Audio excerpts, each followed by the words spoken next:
আসসালামু আলাইকুম। লিটাস রেসিপিতে সবাইকে স্বাগতম। আমি লিটা বরাবরের মতো নতুন একটা রেসিপি নিয়ে চলে আসছি আপনাদের সাথে শেয়ার করার জন্য। আশা করি আমার আজকের এই রেসিপিটা ভালো লাগবে।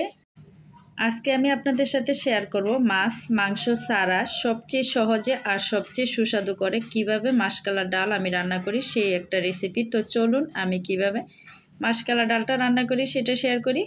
প্রথমে এখানে আমি যেই পাত্রে ডালটা রান্না করব সেই পাত্রটাকে নিয়ে নিয়েছি। তারপরে এখন আমি দিয়ে দিচ্ছি 1 কাপ পরিমাণ মাশকালার ডাল। আর ডালটাকে আগেই আমি একটু তেলে গুঁড়ো করে নিয়েছি। এখন আমি দিয়ে দিব স্বাদ মতো লবণ, হাফ চা চামচ হলুদ গুঁড়া, হাফ চা চামচ লাল মরিচের গুঁড়া, হাফ চা চামচ ধনিয়ার গুঁড়া।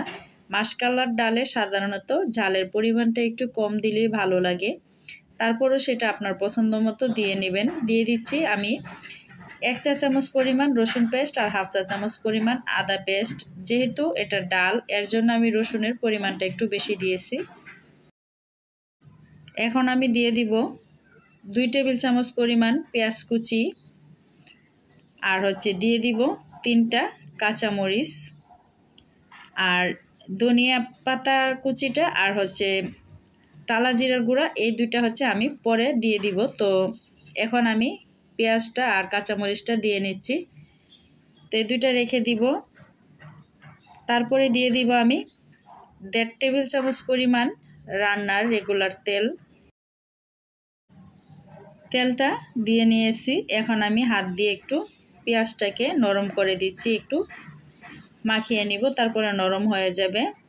তারপর আমি অ্যাড করে দিব পরিমাণ মতো নর্মাল ঠান্ডা পানি।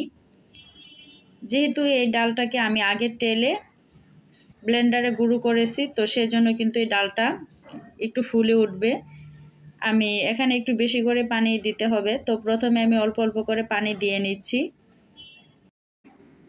তো আমি কিন্তু পানিটা একটু দিয়ে নিচ্ছি, আপনারা এটা একটু দেখে বুঝে নিতে হবে কতটুকু পানি দিয়েছি। আর যদি প্রয়োজন পরে আবার আমি পানিটা অ্যাড করে দিব। তো আমি 5 মিনিট রেখে দিব, তারপরে আমি 5 মিনিট পর চুলায় দিব। তো এখন চুলায় বসিয়ে আগুন দিয়ে দিয়েছি। তা আগুন দেওয়ার পরপর কিন্তু অনবরত নাড়তে থাকতে হবে, কারণ মাশকালার ডাল কিন্তু একটু যখন নিচ দিয়ে গরম হতে থাকে পানিটা, তখন কিন্তু লেগে যায়। তো সেজন্য কিন্তু অনবরতই নাড়তে হবে। আর আমার কাছে মনে হচ্ছিল যে পানিটা কম হয়েছে, তো সেজন্য কিন্তু আমি আরেকটু পানি দিয়ে দিয়েছি। তো পানিটা যখন আরও বেশি গরম হয়ে যাবে তখন আরেকটু বোঝা যাবে যে কীরকম ঘন হবে। তো মাশকালার ডালটা কিন্তু আমার কাছে একদম ঘন বা একদম পাতলাও ভালো লাগে না, আমি মিডিয়াম করে রান্না করব। তো দেখতেই পাচ্ছেন মাত্র বলক উঠেছে। তো এখনও কিন্তু মনে হচ্ছে যে অনেকটাই ঘন। তো আমি এখনও পানি অ্যাড করে দিব 1 কাপ পরিমাণ। তো পানিটা দিয়ে নিয়েছি। এখন আমি ডালটাকে রান্না করে নিব। তো আমি এখানে চুলার আঁচটা হাই হিটে রেখে কিন্তু 7 থেকে 8 মিনিটের মতো ডালটাকে রান্না করেছি। তো দেখতেই পাচ্ছেন ডালটা কীরকম ঘন হয়েছে, আর ঠান্ডা হওয়ার পরে কিন্তু আরেকটু ঘন হয়ে আসবে। আমার ডাল রান্না কিন্তু একদম কমপ্লিট হয়ে গেছে। এখন আমি আগে যেই ধনেপাতাগুলো রেখেছিলাম সেগুলো দিয়ে নিচ্ছি। আর দিয়ে দিব এখন টালা জিরার গুঁড়াটা। গরম ভাতের সাথে এরকম ধোয়া ওঠা গরম গরম মাশকালার ডাল কিন্তু খেতে অসম্ভব ভালো লাগে। তো দেখতেই পাচ্ছেন কত সহজে অনেক বেশি সুস্বাদু করে কিন্তু আমি এই মাশকালার ডালটা রান্না করেছি। খেতেও কিন্তু আমার কাছে অসম্ভব টেস্টি হয়েছিল, ভালো লেগেছিল।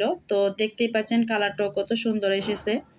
আশা করি মাছ মাংস ছাড়া এই মাশকালার ডালের রেসিপিটা আপনাদের ভালো লেগেছে। যদি ভালো লেগে থাকে চ্যানেলটা সাবস্ক্রাইব করে সাথে থাকা বেল আইকনটা অল করে দিবেন। সবাই ভালো থাকবেন, সুস্থ থাকবেন। আল্লাহ হাফেজ। আসসালামু আলাইকুম।